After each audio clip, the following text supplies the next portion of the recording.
आइए हम तीसरा अकाउंट की ओर चलते हैं। पिछला वीडियो में आप लोग को अकाउंट के बारे में बताया, पर्सनल, रियल, और ये लास्ट अकाउंट है जिसका नाम है नॉमिनल अकाउंट। नॉमिनल अकाउंट ये अवास्तविक खाता या नाम मात्र खाता इस हिंदी में कहा जाता है। इसको बनाने का नियम कहता है कि इस खाते के अंतर्गत सभी प्रकार के आय, व्यय, लाभ एवं हानि आते हैं तो इसे नाम मात्र खाता कहा जाता है। यानी इस खाते के अंतर्गत लाभ हानि खर्च ये सारे चीज़ें जो आती हैं वो हमारा नॉमिनल अकाउंट के अंतर्गत में आती है। और आगे बात की सर इसमें इस अकाउंट के अंतर्गत में कैसे हम जर्नल बनाएंगे, क्या करेंगे, कैसे हम जर्नल का एंट्री करेंगे, जर्नल हम बनाएंगे। इस चीज़ को हमको क्या करना है, पहले समझना है बनाने का नियम। बनाने का नियम क्या कहता है कि सभी व्यय एवं हानियों को डेबिट करना, यानी जितना भी खर्च हो, या आपका रेलवे भाड़ा हो, बस भाड़ा हो, हवाई जहाज का टिकट जो है वो खर्च है, ये सारे चीज़ें खर्च है। किराया हो, वेतन हो, ब्याज दे रहे हैं, ये सारे खर्च है। तो जितने भी खर्च होंगे खर्च को हम डेबिट कर पाएंगे। क्या करेंगे, डेबिट या। और सभी लाभ और हानि को, लाभ और आय को, यानी कि जो लाभ होगा, जो प्राप्त होगा, इनकम आएगा, उसको हम क्रेडिट कर देंगे। ठीक है, अब हम चलते हैं वो चीज़ जानते हैं कि सर हम कैसे इस पे खर्च का एंट्री करेंगे और कैसे हम इनकम का एंट्री करेंगे। ठीक है, तो चलते हैं ध्यान से। जैसे क्वेश्चन आता है आपका, वेतन दिया 14,000।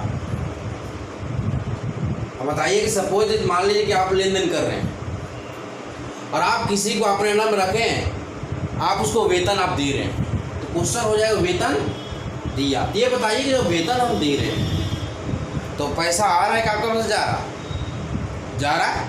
तो पैसा जा रहा है तो पॉकेट से जा रही है ना, खर्च हो रही है ना। तो खर्च जब हो रही है तो खर्च क्या हो रही है, सैलरी हो रही है। तो सैलरी को क्या कर देंगे हम, डीआर कर देंगे। तो यहाँ लिख देंगे हम लोग सैलरी अकाउंट डीआर, क्योंकि यहाँ वेतन खर्च हो गया। ये कहता सभी व्यय को डेबिट करना है, सभी व्यय को डेबिट करना है। इसे सैलरी को हमने डेबिट कर दिया 14,000 रुपया, और टू मतलब क्रेडिट क्या दिया, इसमें कैश दे रहे हैं, इसलिए यहाँ पे हम कैश लिख रहे हैं। ये आपका व्यय हो गया। क्या हो गया, व्यय। इसी की जगह पर अगर यहाँ रहता कोई भी खर्च हो, वेतन दिया, मान लीजिए किराया दिया, ब्याज दिया, कमीशन दिया, ये सारे चीज़ें को हम जो दे रहे हैं उसको हम डेबिट में कर देंगे। क्या कर देंगे, डेबिट में कर देंगे। तो ये हमारा जो व्यय पर हुआ, इस पे व्यय यानी कि एक्सपेंसेस पर हुआ। अब चलते हैं हानि पे। हानि कैसे होता है, और ध्यान दीजिए।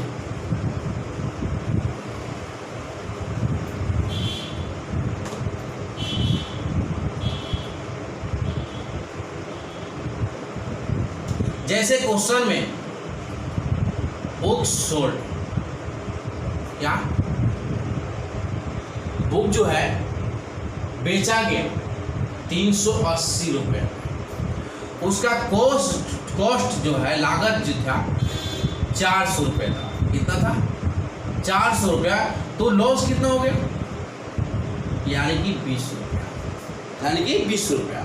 यानी 400 का बुक का मूल्य था, दाम था, उसको बेचा गया 380 रुपये में बेचा गया। यानी वो व्यक्ति जो है आपको 380 रुपये में दे रहा, उसको कितना लॉस हुआ, 20 रुपया लॉस हुआ, आपके लिए छूट हो गया। तो इसको एंट्री कैसे करेंगे, ये फॉर्मूला कहता है कि सभी व्यय हानि को डेबिट करते हैं। तो ये ध्यान रखना है कि हमारे पास क्या आया, तो बुक जब बेचे 380 का तो हमारे पास कैश आएगा, कैश को हम डेबिट कर देंगे 380। और ये लॉस हो रहा है, क्या हो रहा है, लॉस कितना हो रहा है, 20 रुपया।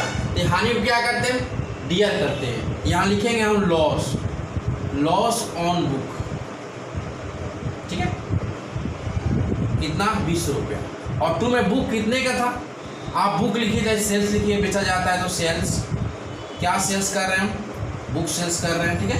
कितने का, 400 रुपये का बुक, 400 रुपये का बुक था, उसको बेचा गया 380 रुपये में, तो उसके बाद 380 रुपये आएगा ही, जब उसको लॉस हो गया 20 रुपया। इस प्रकार से हम लोग व्यय और हानि का एंट्री करेंगे, ठीक है। अगला स्टेप चलते हैं, लाभ की बात कर रहे हैं और आय की बात कर रहे हैं।